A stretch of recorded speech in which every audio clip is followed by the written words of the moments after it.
Thank you for doing this. I know that you've been very busy in this role. I mean, have you tried to kind of hit the ground running? I feel like you are a lot of different places, and I guess I'm just wondering in these few months what has been your biggest priority? Oh yeah, definitely. It's been a whirlwind these last few months. And biggest priority for now, and all that changed late September last year, is Helene recovery.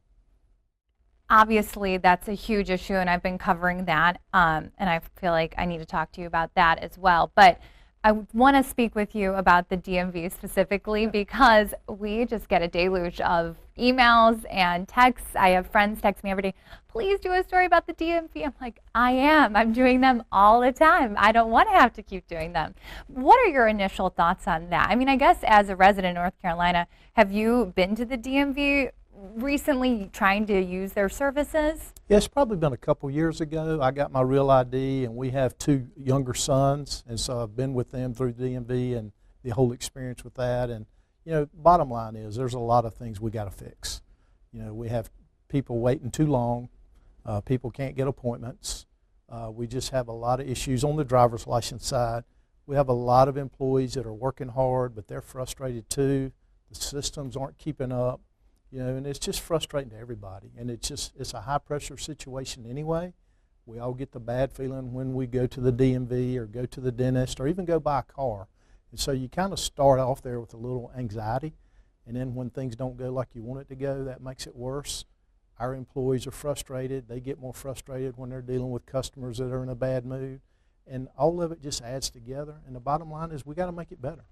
Is the biggest issue for you the wait times in general, or is it something else? Yeah, it's a combination of things, and wait times is at the top of the list. But also, if you try to go and schedule an appointment, most of our offices offer appointments from opening either 7 or 8 o'clock, depending on the office, to noon, and you can't get appointments. I look on a regular basis, and many days I look, and there's no appointments. If there are any, there's a handful, and they're 2, almost 3 months out before you can get them. What is the solution from your standpoint? Yeah, so it's a combination of things. First and foremost, we need to get more people. North Carolina is a growing state. We're growing population. Our numbers in general have stayed the same. We've got actually a pretty good low vacancy rate over at DMV right now. Our own DMV management and our HR leadership have been working on that, and we've got that vacancy rate under 11% overall, which is lower than state government as an average.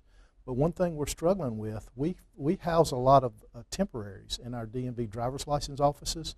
They do what we call triage and kind of help make sure that you as a citizen have the right paperwork, that you're in the right office, that they know what you're doing. They let you know whether we think we can serve you that day based on the numbers that are there. We can't hire those temporaries right now. So that's an issue that we're having. So we've got to find other ways to do that. Our systems are 30 years old, and so they're slow. They break down often. Our back office systems, they're not connected to each other. So we're in the process of modernizing that now, but that doesn't happen overnight. It's an expensive proposition, but it's also a lengthy proposition to do that. And we're just getting started now with the new modernization system. What does that new modernization system entail? I mean, do you have anything that you're trying to revamp right now? So we're actually working with the state of Arizona. They have a new system that they've made it available to other states if you want to use it. And we're one of a small handful of states that have picked that up.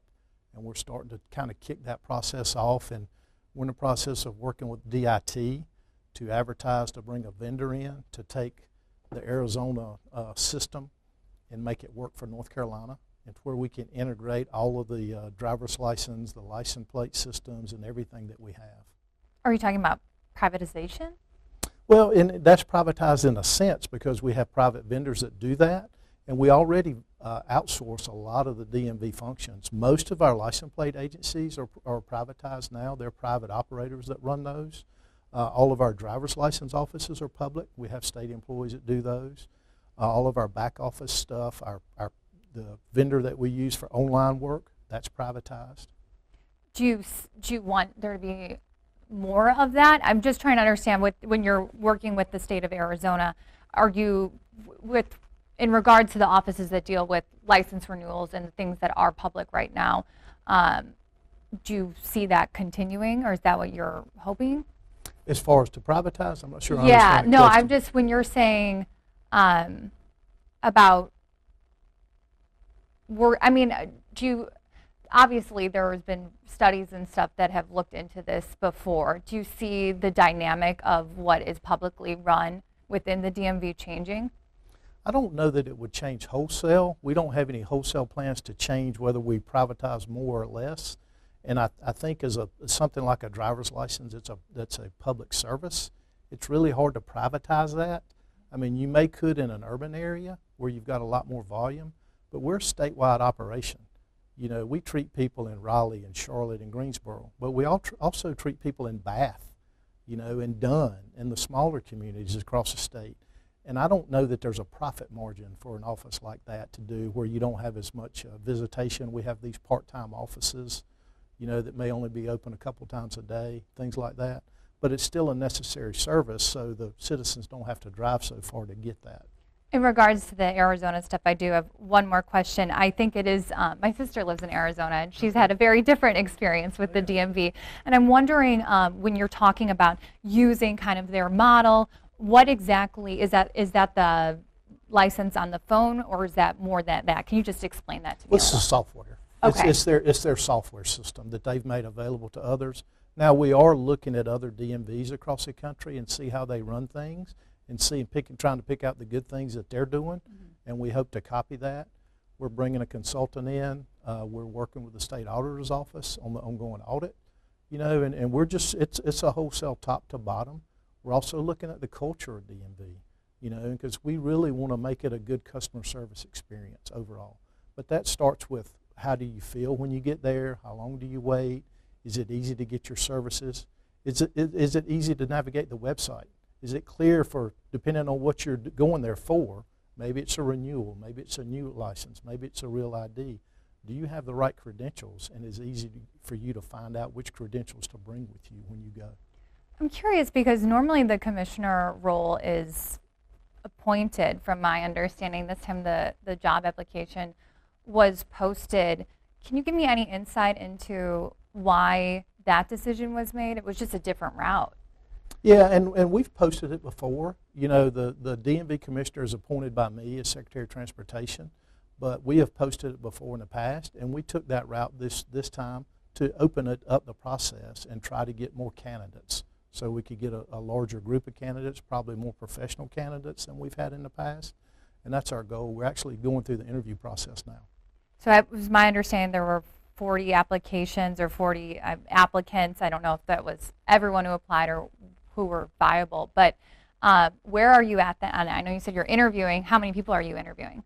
Yes, so I don't know how many total applicants. I don't see that, but we had over 40 applications that were referred to us. We had other resumes that were sent in outside the application process, and so we're going through the interview process now. Who are these people that are kind of fitting the bill for you as you make your decision?